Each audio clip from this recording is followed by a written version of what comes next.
Sikh regiment में वीरता हमारी एक परंपरा रही है। एक सिख सोल्जर कठिन से कठिन परिस्थितियों में भी धैर्य और साहस को बनाए रखता है। आज़ादी के बाद भी देश की एकता और अखंडता को बनाए रखने में सिख रेजिमेंट ने बहुत ही अहम भूमिका निभाई है। हम कह सकते हैं कि उन्हीं की बहादुरी की बदौलत आज जम्मू कश्मीर भारत का एक अभिन्न अंग है। आजादी के बाद कश्मीर पर कब्जे के मंसूबों को सच करने के लिए पाकिस्तान ने कबायलियों और पाकिस्तानी सेना की छोटी छोटी टुकड़ियों को कश्मीर के भीतर धकेल दिया था। शुरुआत में तो महाराजा हरि सिंह की सेना ने मुकाबला करने की कोशिश की, लेकिन जब सफल नहीं हुए तो भारत से विलय के समझौते पर हस्ताक्षर कर दिए। 26 अक्टूबर 1947 को भारत से समझौता हुआ और 27 अक्टूबर को भारतीय फौज की पहली टुकड़ी श्रीनगर में लैंड कर चुकी थी। कश्मीर पहुंचने वाली पहली टुकड़ी सिख रेजिमेंट की पहली बटालियन थी, जिसे हवाई जहाज से दिल्ली से श्रीनगर भेजा गया। स्वतंत्र भारत के इतिहास में आक्रमणकारियों के खिलाफ यह पहला सैन्य अभियान था। यही कारण है कि 27 अक्टूबर के दिन को भारतीय सेना इन्फेंट्री डे यानी पैदल सैनिक दिवस के रूप में मनाती है। कश्मीर में पहली डकोटा के लैंड करने की वो तस्वीर है जो अब सबके जहन में रच बस चुकी है, लेकिन जिस रेजिमेंट से ये सीधे तौर पर जुड़ जाती है वो है सिख रेजिमेंट। और 12वीं स्क्वाड्रन और 1 सिख, ये रिश्ता कम लोग जानते हैं। ये वो दिन है जैसे 27 अक्टूबर है, जिस दिन पहले contingent of first Sikh regiment जो श्रीनगर एयरफील्ड में लैंड किया था, और जिसके कारण आज हम बोल सकते हैं कि कश्मीर वैली जो है वो उसको सेफगार्ड कर पड़ा और कश्मीर वैली आज हमारे पास है।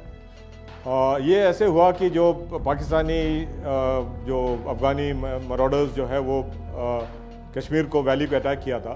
फर्स्ट सिख की जो 2 कंपनियां 12 स्क्वाड्रन एयरफोर्स के जो है एयरलिफ्ट करके दिल्ली से एयरलिफ्ट करके श्रीनगर पहुंचाया गया। एंड ये जो 2 कंपनीज है जो श्रीनगर एयरफील्ड को सेफगार्ड किया।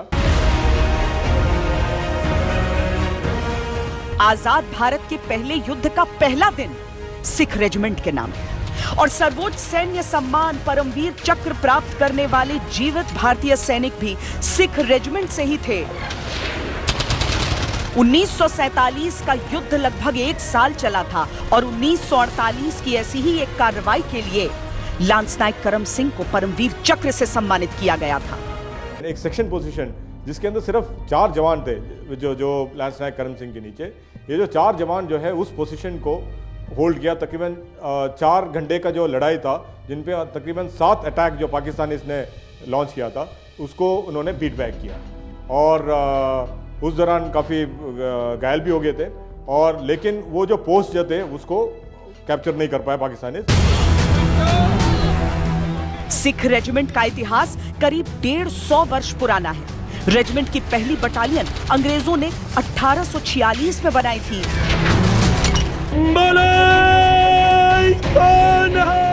रेजिमेंट की विरासत सिख गुरुओं द्वारा दी गई शिक्षा और बलिदान से है। सिख रेजिमेंट में शामिल होने वाले हर सैनिक की ट्रेनिंग इसी विरासत को आगे बढ़ाती है।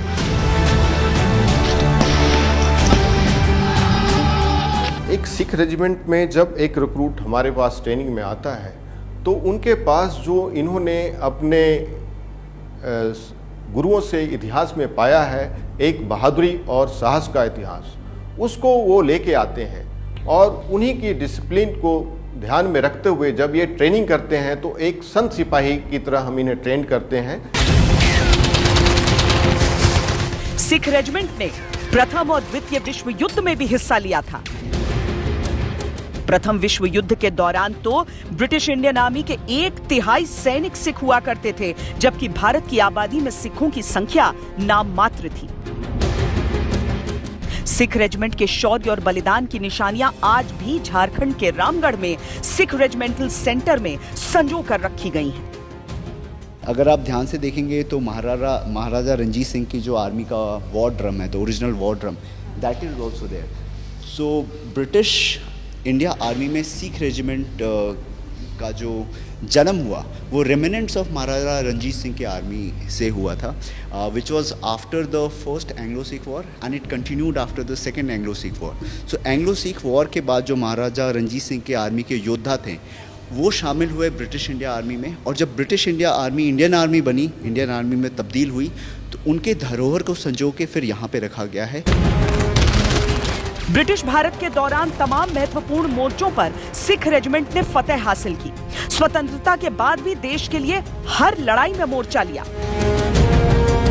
1962 का भारत चीन युद्ध हो, 65 की भारत पाक जंग या करगिल युद्ध, निश्चय कर अपनी जीत करूं के वाक्य को आदर्श मानकर सिख रेजिमेंट ने अपने पुरखों की विरासत को हमेशा सम्मान दिया है.